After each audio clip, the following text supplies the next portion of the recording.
අද අපිට අපේ රටේ ජනතාවත් අපේ ආණ්ඩුවට අපිට කෙලින් හිටගෙන කියන්න පුළුවන් මහජනයාගේ මුදල් හොරකම් කරන්නේ නැති ආණ්ඩුවක් දශක ගණනාවට පස්සේ හැදිලා තියෙනවා. හොඳ නැද්ද? හොඳයි. ඒ වගේම මහජනයාගේ ධනෙ නාස්ති නොකරන ආණ්ඩුවක් හැදිලා තියෙනවා.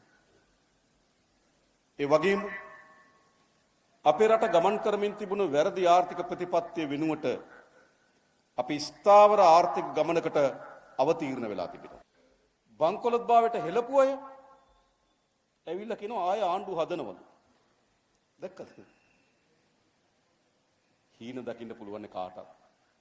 හැබැයි ඒවා හීනම විතරයි. ඒවා කවදාවත් යථාර්ථයක් බවට පත් වෙන්නේ නැහැ. අපි ආර්ථික ස්ථාවර භාවයකට පත් කරන ගමන ආරම්භ කරලා තිබෙනවා. සනීප ආරක්ෂක තුවා ලබා දෙනවා. මාසයකට 8 බැගින් ඉතිරි මාස සියල්ලම. ඒතර ආණ්ඩුවක් ආර්ථික වශයෙන් ශක්තිමත් වෙනකොට ඒකේ ප්‍රතිලාභ ජීවත් වෙන්න අමාරුකම් තියෙන ජනතාවට අපි ලබා දෙන්න සැලසුම හදලා තිබෙනවා.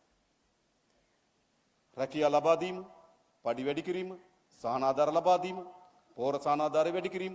අපි දැන් සති 3කට කලින් කැබිනට් මණ්ඩලයේ තීන්දුවක් ගත්තා. මෙතෙක් පෝර සහනාධාර ලබා දුන්නේ වී ගොවිතැනට විතරයි. හැබැයි කුඹුරේ වගා කරන අතිරේක භෝග සඳහාද මේ යල් කන්නේ සිට අපි පෝර සහනාධාරය ලබා දෙනවා. ඒ කියන්නේ මොකද්ද? ආර්ථිකයේ ප්‍රතිලාභ ක්‍රමානුකූලව ජනතාව අතර ගලාගෙන ඉන්න අපි